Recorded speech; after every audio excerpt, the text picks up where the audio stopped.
Hello అమ్మా నమస్తే అమ్మా. అన్నా చెప్పండి అన్న. నమస్తే అన్న. అమ్మా చెప్పమ్మా, నీ ప్రాబ్లం ఏంటమ్మా? మెసేజ్ చేసావు నాకు. అన్న నాకు పెళ్ళయి 16 years అవుతుందన్న. 2 పిల్లలు అన్న. ఇప్పుడు డివర్స్ ఏం తీసుకోలేదు కదమ్మా? అదేం లేదన్నా.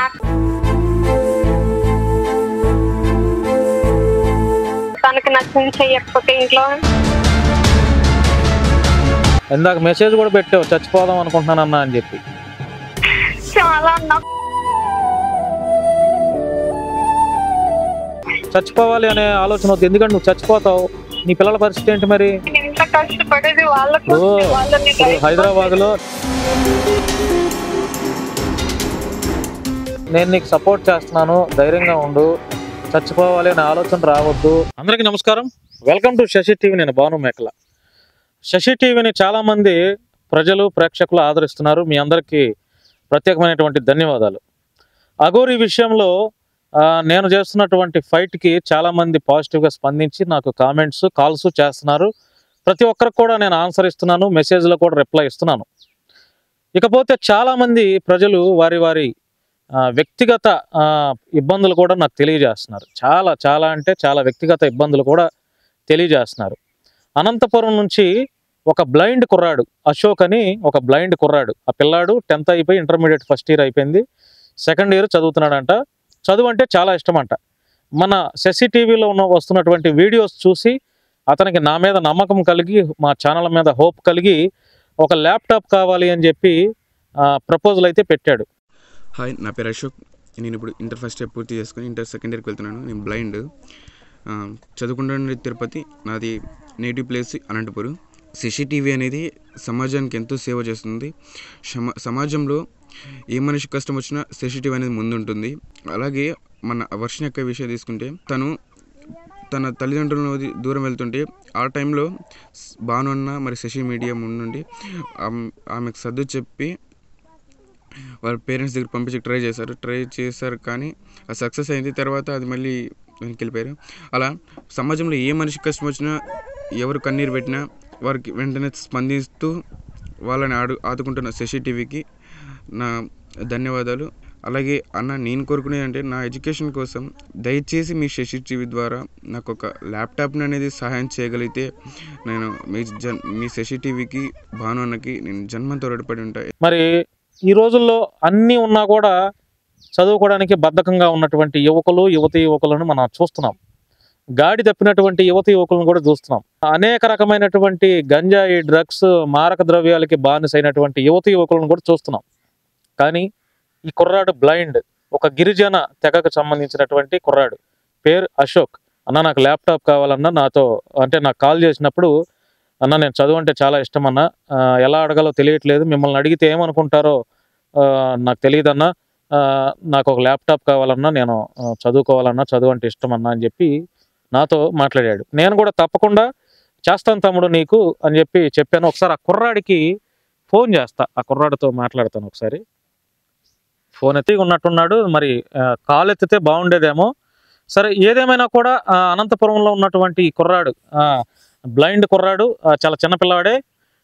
అతను ఒక వీడియో కూడా పెట్టాడు, సెల్ఫీ వీడియో చేసి పెట్టాడు.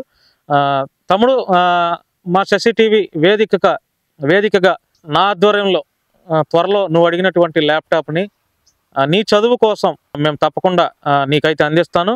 ఒక 1 week టైం ఇవ్వనానా?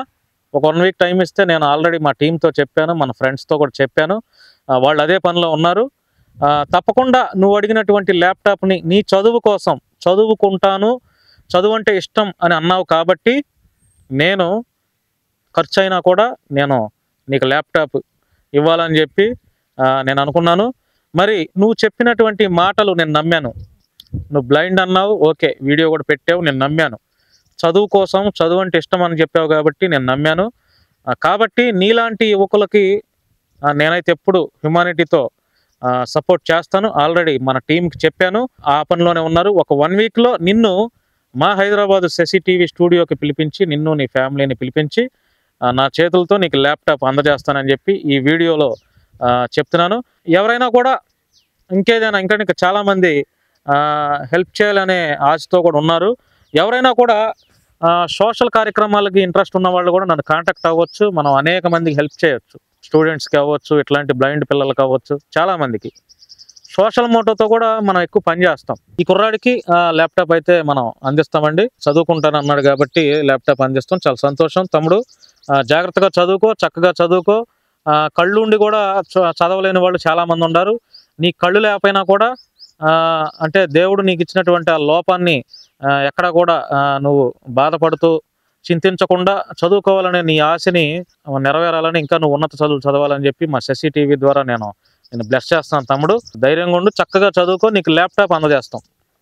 తర్వాత ఇంకొక అంటే వారి సమస్య, ఇంకొక అమ్మాయి, పాప అమ్మాయిని కూడా ఒకసారి లైవ్లోకి తీసుకుంటాను కాల్లోకి. తన బాధ కూడా చెప్తానంటుంది. అమ్మాయి నర్సీపట్నంలో ఉంటుంది. ఒకసారి తన ఏంటో, తన ప్రాబ్లం ఏంటో కూడా అడుగుదాం.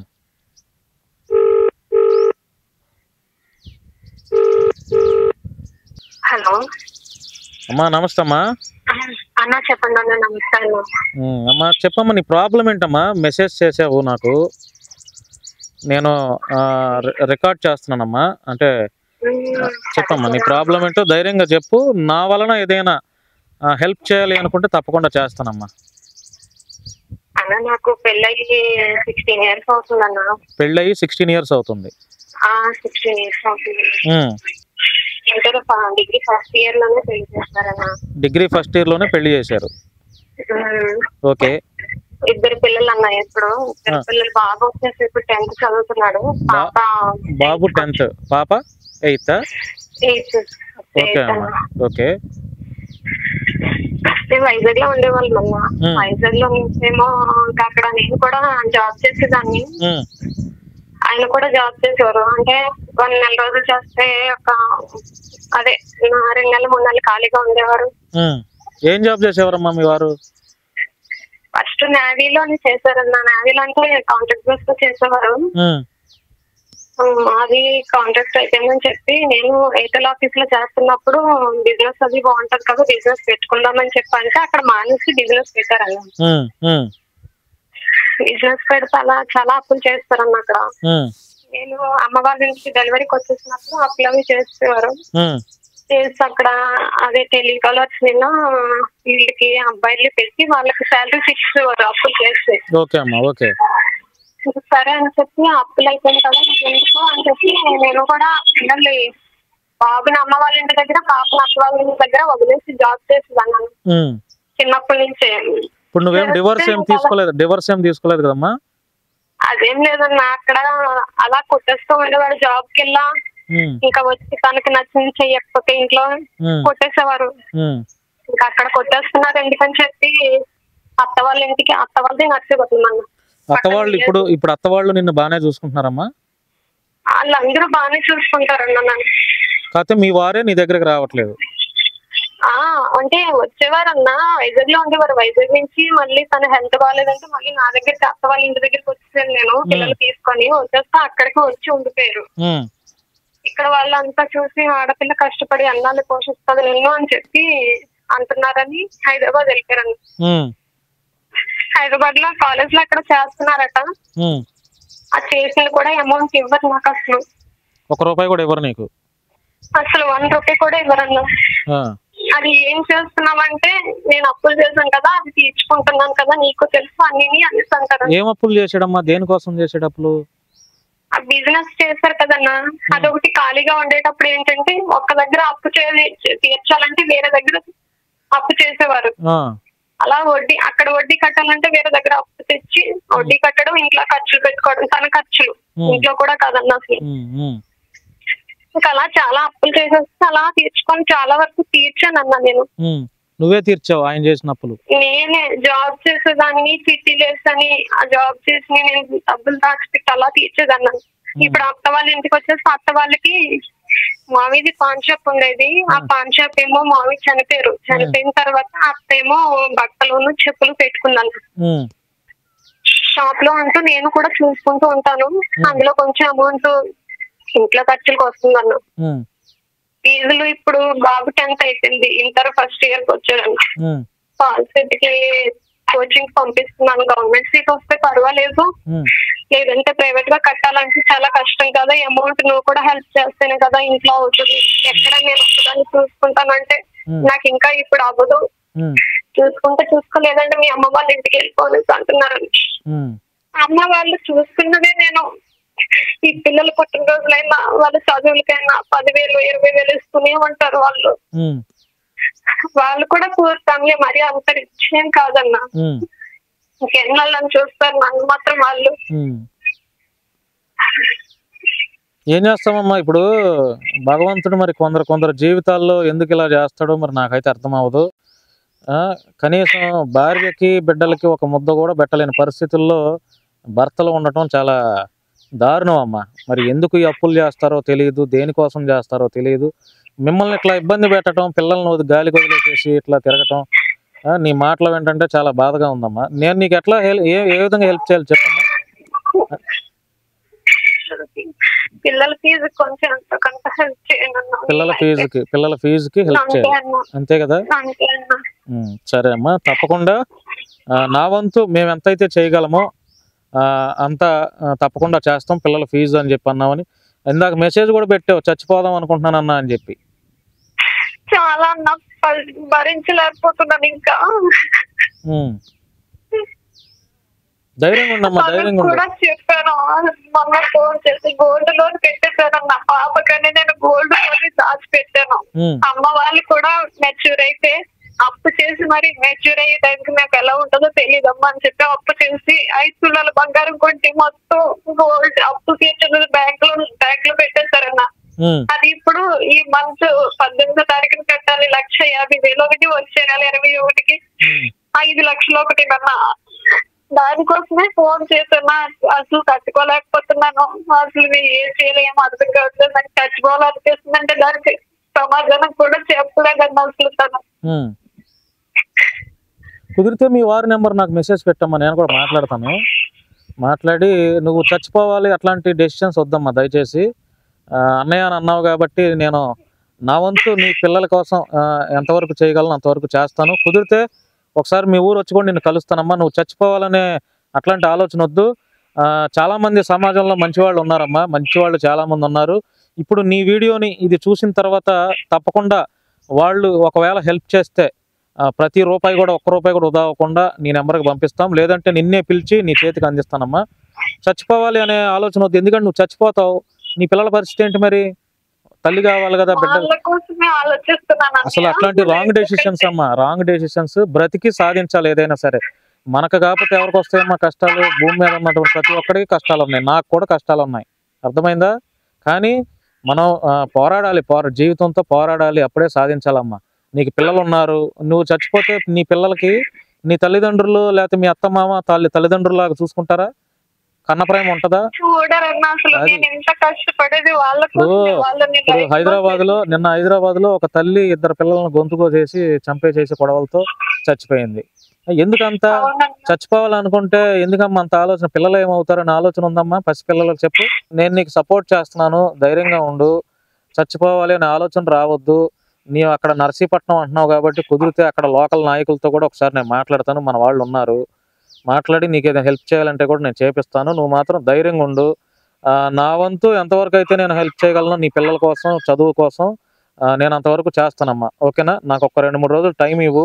ఈ వీడియో చూసిన తర్వాత కూడా చాలామంది హ్యుమానిటీ కలిగినటువంటి మనుషులు చాలామంది ఉన్నారు. నీ కోసమైనా కుదిరితే వాళ్ళని నేను బెగ్గింగ్ చేస్తా, అవసరం అయితే, ఏది అడగను, బెగ్గింగ్ చేస్తా అవసరం అయితే హెల్ప్ చేయండి అని చెప్పి, ఓకేనా? ధైర్యంగా ఉండు. నువ్వు సూసైడ్ చేసుకోవాలని అట్లాంటి ఆలోచన వద్దమ్మా, సరేనా? సరే అమ్మా, సరే, ధైర్యంగా ఉండమ్మా. నువ్వు సూసైడ్ చేసుకోవాలని ఆలోచన వస్తే నీకు 1 రూపాయి కూడా చేయను, అర్థమైందా? నువ్వు చక్కగా ధైర్యంగా ఉండు. నీ ఇబ్బంది ఏంటో నాకు మెసేజ్ చేయి, లేదంటే కాల్ చేయి, నీ ప్రాబ్లం ఏంటో చెప్పు. అంతేగాని సూసైడ్ చేసుకోవాలని ఆలోచన వద్దమ్మా దయచేసి. నేను నా కోసం ఏది ఎదుటి వారిని ఎప్పుడు ఏది అడగను. నీలాంటి వాళ్ళ కోసం అవసరమైతే కాళ్ళు పట్టుకునైనా హెల్ప్ చేయాలి, ఎలా అయినా సరే బ్రతిమాడతా అవసరం అయితే, అర్థమైందా?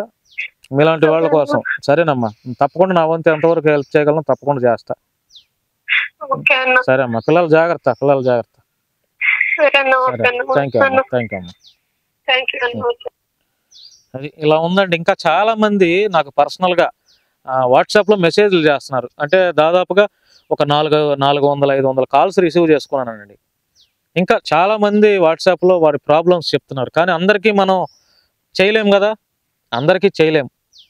ప్రభుత్వాలు ఉన్నాయి, సామాజిక సంస్థలు ఉన్నాయి, స్వచ్ఛంద సంస్థలు ఉన్నాయి, కొన్ని ఆర్ఫన్ హోమ్స్ ఉన్నాయి. అయినా కూడా మరి మా మీడియా మీద నమ్మకంతో వారి సమస్యను చెప్తున్నారు. మీకే వినిపించాను కదా. సో ఎలా అయినా మనం ఆ బ్లైండ్ కుర్రాడికి నేను ఆల్రెడీ మా టీంకి చెప్పాను, వాళ్ళు అదే పనిలో ఉన్నారు. ఇప్పుడు ఈ వీడియో చూసిన తర్వాత ఈ అమ్మాయి చెప్పినటువంటి, అంటే పేరు చెప్పొద్దంది కానీ నాకు వాట్సాప్లో ప్రతిదీ టెక్స్ట్ మెసేజ్ చేసి తన ప్రాబ్లం చెప్పింది. సూసైడ్ చేసుకోవాలనిపిస్తుంది అన్నప్పుడు నేను కూడా ఫీల్ అయ్యి కాల్ చేయడం జరిగింది. ఆ అమ్మాయి యొక్క బాధ కూడా మనతో షేర్ చేసుకున్నారు. పొలిటికల్ ఇంటర్వ్యూస్ లేకపోతే ఎంటర్టైన్మెంట్ కాదండి. ఛానల్ అన్నాక, మీడియా అన్నాక ప్రతిదీ మనం చూపించాలి. సమాజంలో మనుషులు పడే ఇబ్బందులు ప్రతిదీ మనం తెలియపరచాలి. ఎందుకంటే అలా తెలియపరచడం వల్ల మానవతా దృక్పథం కలిగినటువంటి మహిళలు అవ్వచ్చు, లీడర్స్ అవ్వచ్చు, ఎవరైనా స్పందించి ఒక ప్రాణాన్ని కాపాడే ప్రయత్నం అయితే చేస్తారు కదా. ఇప్పుడు ఈ వీడియో చూసిన తర్వాత కేవలం మంచి హ్యుమానిటీ కలిగినటువంటి మనుషులు ఒక 1000 రూపాయలు ఇచ్చినా, 2000 ఇచ్చినా, లేకపోతే ఒక 100 రూపాయలు ఇచ్చినా, అలా ఒక 20 మంది హెల్ప్ చేసినా, లేదంటే ఒక 50 మంది అలా ఇచ్చినా కూడా ఒక 10,000-15,000 వాళ్ళకి ఇచ్చిన పిల్లల ఫీజు కోసం కొంత మనం ఏదో హెల్ప్ చేసిన ఫీల్ అయితే ఉంటుంది కదా. సో మరి ఈ వీడియో చూసిన తర్వాత మీరు ఎవరైనా హెల్ప్ చేయాలనుకుంటే నాకు కాంటాక్ట్ చేయొచ్చండి. నా కాంటాక్ట్ నెంబర్ 8919383748.